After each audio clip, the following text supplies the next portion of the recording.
Ravens dominate the Dolphins 28-6. Ravens defense gets 3 turnovers. Malachi Starks gets his first interception. Lamar Jackson throws 4 touchdowns in his return. Amazon Prime used my voice in the Lamar Jackson hype intro on broadcast. What is life right now, man? Let's break it down and celebrate this dub. Ravens flock. The flock rundown is the place to be. Motionless brainwaves attempt to swim their way to sense, can't tame the untamed. What's up, Ravens fans? My name is Ryan, and welcome back to another episode of the Flock Rundown. Ravens beat the Dolphins 28-6. Dominant showing on both sides of the ball. And before we dive into the details of the game, I don't know how many of you guys heard it, but the Lamar Jackson is back hype video right before the game started that Amazon Prime put up used my voice. Tell me why you think you deserve the greatest of all time. Lamar Jackson is back.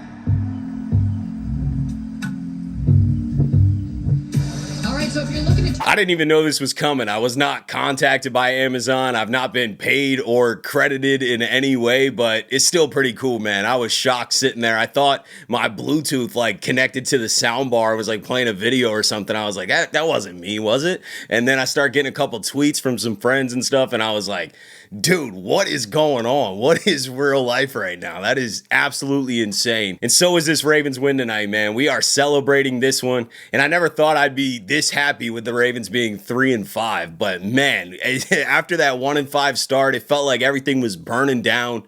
But the momentum's back. You know, it started with that Bears game without Lamar, and then the Ravens look like the Ravens tonight, man. That was a dominant showing. Defense came to play. This is 3 straight games now that the defense has showed up. 17 points allowed against the Rams, 16 points allowed against the Bears, and then only 6 points tonight against the Dolphins. I know the Dolphins made a ton of mistakes and left a lot of points on the board. I'm not denying that. But 6 points is 6 points. I said the same thing last week when the Bears had a ton of yards. I was like, dude, 16 points is 16 points. Holding them to field goals when it matters. Getting turnovers. Winning the turnover battle 3-0 tonight. 2 forced fumbles. One by Gilman early in the game. That really swung some momentum. Got quick points for the offense. And then Marlon Humphrey and Teddy Buchanan. I think Marlon Humphrey officially got credited with it, but Teddy Buchanan was making the tackle. Marlon just kind of got a hand on the ball and then ended up getting on top of the ball too towards the end of the game. That was huge. Malachi Starks gets his first interception, a 50-50 jump ball thrown up to him, but he came down with it. Shout out to Malachi Stark. Shout out to this Ravens defense as a whole, man. Roquan Smith out there flying around making tackles. Kyle Hamilton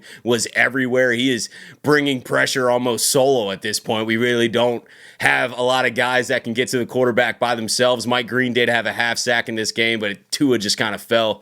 And I think Mike Green's our best pass rusher at this point, but we're not getting a lot of juice elsewhere, especially with a 4-man rush. So we got to generate pressure, and keeping Kyle Hamilton near the line of scrimmage, we're able to do that, and he's just everywhere, man. The way he disguises his rushes and how explosive he actually gets there, how tall he is, it affects the game in so many ways. Kyle Hamilton is an animal. And like I said, Roquan flying around. He had 12 tackles in this game. Teddy Buchanan with 8 tackles. He had a great game. This might have been Teddy Buchanan's best game. He's also coming off Defensive Rookie of the Month, man. Shout out to Teddy Buchanan. Brent Urban and Travis Jones both combined for a half sack as well, so the total sacks for the Ravens is only 2 in this game. And the Dolphins love to throw the ball fast, or maybe Tua loves to throw the ball fast. You know, he goes to his first read almost every single time, and that was Waddle early in this game, and is Waddle most of the time. So Waddle ended up having the best day for the Dolphins receivers, but the Ravens really took that away in the second half, and you could see Tua was just not comfortable at all. He had some moments in the first half where they were driving and moving the ball. Achane was unbelievable getting to the edge. I mean, he's super fast, and our linebackers are not able to keep up with him. We were struggling containing the edge, and he also got us a few times as a receiver too, so Achane was a problem early in this game. But other than that, I mean, the Dolphins really didn't pose a lot of problems. And like I said, 6 points is 6 points, man. I don't really care about the yards. You know, the fact that we're generating turnovers now, this defense is playing with confidence. I do think that we still need to go out and acquire someone that can get to the quarterback, especially with the Ravens now winning 2 straight, getting everybody back healthy. Eric DeCosta's got to be a buyer at this trade deadline on Tuesday, and I think it's an advantage that the Ravens don't play football. They can sit back, watch everything play out this weekend, and I guarantee a lot of movement starts happening after Sunday and Monday here before this trade deadline, because certain teams that their season's basically over are going to be sellers, and the Dolphins may be one of those teams. You know, the Jets are another team. So I'm definitely expecting the Ravens to go out and acquire somebody before Tuesday. I mean, we have to get to the quarterback faster. That will open up more for our defense. I know our defense is playing great, but it would be nice to have the option to not have to consistently generate pressure and just rush with 4 sometimes and cover some guys. That would be phenomenal, but we can't ever get home with 4. So we're generating pressure, and it is working right now. That's awesome, but we want to be versatile. We want to be able to not have to do that all the time. So I would love to get another guy that can get to the quarterback. But shout out to this defense, man. Dominant performance tonight. Shout out to Zach Orr. Great called game, and I don't have anything bad to say, man. Only letting up 6 points is a dominant showing. I've struggled with overeating and maintaining a healthy relationship with food for majority of my life, to be honest with you. I go in and out of pockets of eating really well and exercising all the time, and then slowly out of nowhere, I'm eating late at night and just overeating. And I learned that this relationship I have with food is a trauma response to stress or just any emotion, boredom.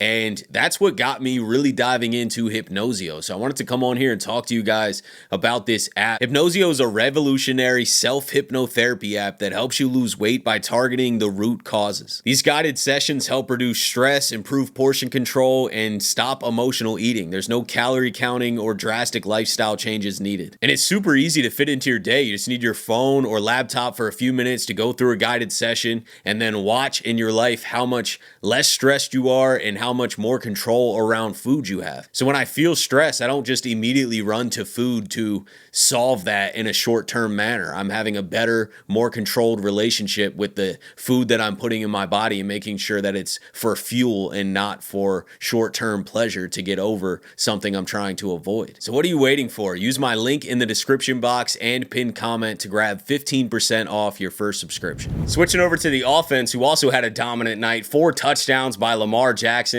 And they didn't get off to the fastest start. That Gilman strip was huge and got him a quick 7, but there were multiple drives the Ravens couldn't get it going, and mainly because they couldn't run the ball. We were going with heavier formations earlier in the game, and the Dolphins were winning the trenches battle, man. They were definitely standing up our O-line, and the Dolphins do have a good front. I'm not shocked, but it's just a further reminder of our offensive line is not dominant, you know, and we aren't able to just do whatever we want. We are struggling to run the ball. There was a couple incidences in the first half. The one on the goal line where it was like 2nd and 1, couldn't get in with Henry. We had to end up going for it on 4th down and throwing. We ended up getting the touchdown to Andrews, but regardless, it's just insane that we can't get in the end zone with Henry for 1 yard. There was another play later where it was 3rd and 1, and we tried to run up the middle, and we couldn't get that either. And it sucks, man. You know, you want your line just to get enough push, because a guy like Derrick Henry should easily be able to get 1 yard, and the combination of a Lamar Jackson and Derrick Henry should be able to get 1 yard, but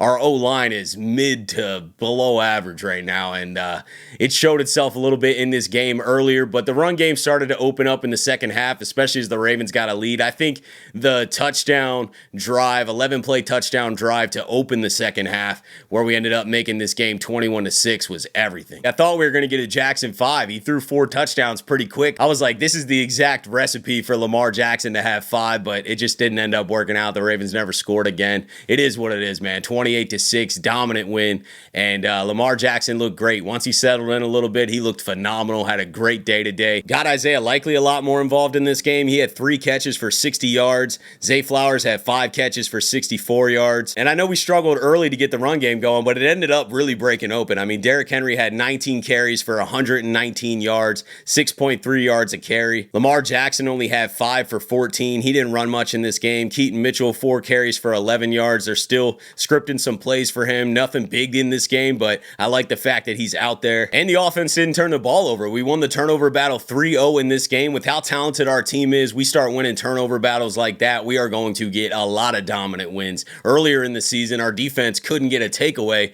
and our offense was fumbling a few times and making some careless mistakes. Now it's starting to flip. And it was nice that Lamar Jackson didn't have to run a ton in this game. He was able to just be effective through the air, because that hamstring still still not perfect. You know, I'm so glad he's out there. I'm glad he finished the game. Now we get a nice 10-day rest. Everybody's healthy, and we get a nice break here, which is the perfect recipe, kind of like another mini bye. But I didn't want him to go out there and have to run a ton, so I'm really glad that he didn't have to and that everyone got out of this healthy. I think we're setting up for the perfect run here, man, especially looking at this schedule. The Ravens are back, man. I don't know how you could say that we're not. I know it's the Dolphins are struggling and whatnot, but this is what you're supposed to do against teams like that. You know what I mean? The Dolphins are now 2-7. Well, we look like we just played a 2-7 team. Put them away, 28-6. That's how it's supposed to go. And now the momentum's back. You can feel it, man. The Ravens are playing with a different type of confidence. We're a game and a half out of first place in the AFC North, and we still got to play pretty much the entire division.